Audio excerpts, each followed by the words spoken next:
Assalamualaikum warahmatullahi wabarakatuh.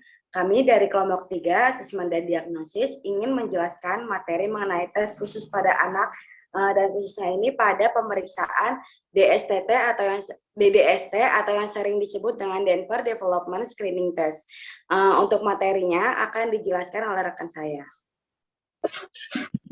Ya baik, Dinda, terima kasih atas kesempatannya. Mohon izin, saya Bimo Kotomo ingin menjelaskan apa sih itu DDST dan fungsinya apa dan apa aja skalanya. Baik, DDST adalah atau Denver Development Screening adalah metode pengkajian atau penilaian yang dimana digunakan secara luas untuk menilai dan yang bertujuan untuk perkembangan anak, untuk menilai perkembangan suatu anak. Tes ini dapat memberikan jaminan kepada orang tua atau pengasuh yang sangat bermanfaat dalam mengidentifikasi berbagai masalah dini yang mengancam tumbuh kembang anak.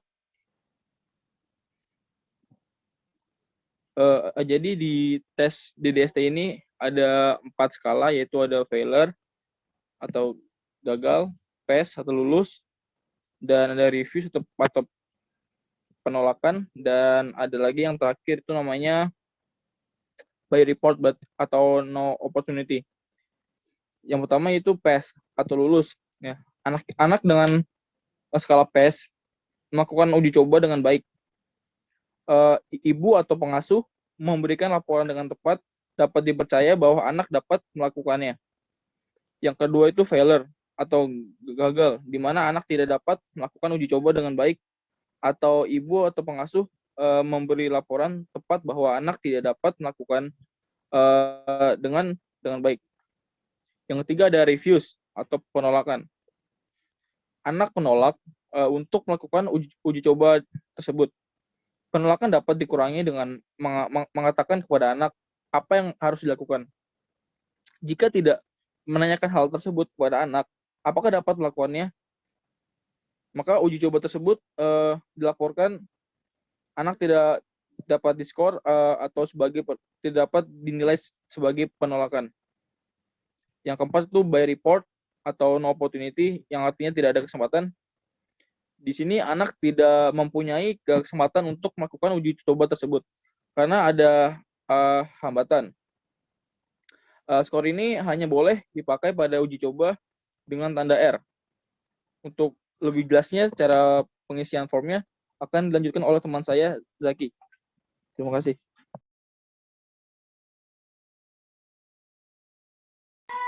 Baik, terima kasih Bimo. Untuk selanjutnya akan saya lanjutkan. Jadi untuk seperti yang sudah teman saya katakan sebelumnya, fungsi dari pengukuran DDTS ini tuh sebenarnya digunakan untuk memberi penilaian, untuk menilai perkembangan dari anak dalam hal personal sosial, motorik halus, motorik kasar, dan juga bahasa.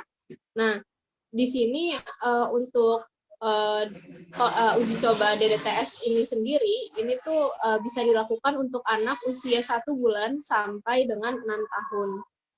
Nah, di sini apa aja sih aspek yang perlu kita nilai pada saat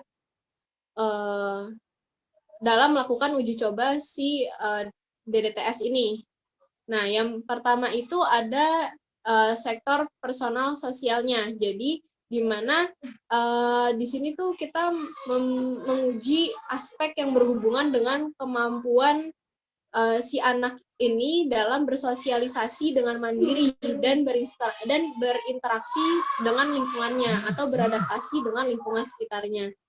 Kemudian ada pula yang kedua itu yang akan kita ini adalah sektor gerakan motorik halus. Nah, sektor gerakan motorik halus ini adalah uji coba yang kita lakukan dalam aspek yang berhubungan dengan kemampuan anak dalam motorik halusnya.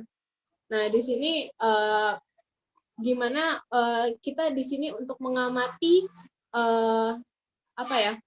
pada saat anak melakukan kegiatan yang melibatkan gerakan-gerakan halus yang dilakukan otot-otot kecil gitu ya. Jadi gerakan-gerakan halus dan memerlukan koordinasi yang cermat juga gitu. Nah, yang berikutnya ada sektor bahasa. Nah, kalau sektor bahasa ini kita menguji di kemampuan anak untuk memberikan efek terhadap suara. Bagaimana si anak itu merespons sebuah suara?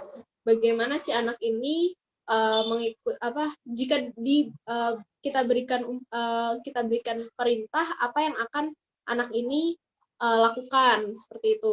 Dan apabila kita memberikan sebuah pertanyaan, apakah si anak ini akan berbicara dengan spontan atau bagaimana? Di sini yang akan kita uji seperti itu. Kemudian dari sektor gerakan motorik kasarnya.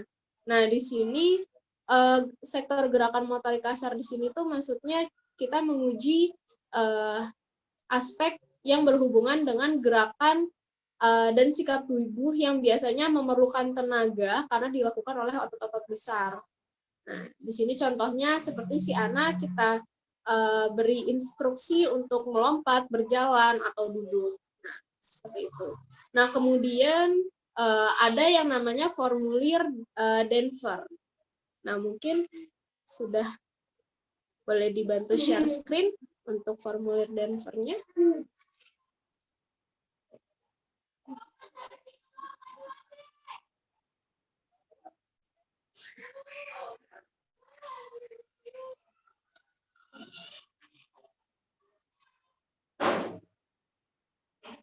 Ya, di sini sudah terlihat ya untuk mungkin memang agak sedikit buram karena gambar yang terlalu besar.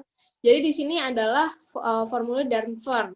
Nah, formulir Denver ini kita gunakan dalam uji coba DDTS. Nah, di sini di mana kalau kalian bisa lihat di bagian atas dan bawah dari form ini, itu ada skalanya. Bisa kita lihat di bagian atas. Nah, di sini di bawah tulisan Denver 1 itu ada skala. Bisa ke atas aja, nggak apa-apa. Ini ada bulan, ada tulisan bulan. Apakah usia anak ini usia 2 bulan, 3 bulan, 6 bulan, 9 bulan, 12 bulan, 15 bulan, 18 bulan, 12 bulan, atau sudah umur 3 tahun, 4 tahun, 5 tahun, ataupun 6 tahun. Nah, di sini nanti kita sesuaikan dengan umur dari si anaknya yang mau kita uji coba. Misal, jika anaknya itu berumur 12 bulan, misal. Nah, nanti kita akan menarik garis lurus dari 12 ya, dari yang atas sampai yang ke bawah. Nanti di bawah juga ada pengukuran juga sama yang atas bulan seperti itu. Nanti kita tarik garis lurus.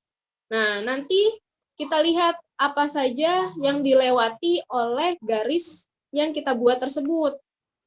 Nah, garis-garis yang dari kotak-kotak yang di bawah ini yang ada seperti bahasa, kita bisa lihat di sebelah kirinya ada motorik kasar, kemudian ada kalau di atas ada motorik adaptif atau motorik halus, kemudian ada personal sosial di sebelah kirinya. Nah, di situ bisa kita sesuaikan apakah si anak ini dengan usianya yang misalkan 12 bulan sudah memiliki kemampuan yang normal yang sudah sesuai dengan usianya itu, atau mungkin dia mengalami keterlambatan dalam berkembang, misalkan seperti itu. Nah, kita bisa menentukannya dari pola pengukuran si form Denver ini. Mungkin untuk uji coba atau tes DDST cukup sekian dari kami. Kurang lebihnya mohon maaf. Wassalamualaikum warahmatullahi wabarakatuh.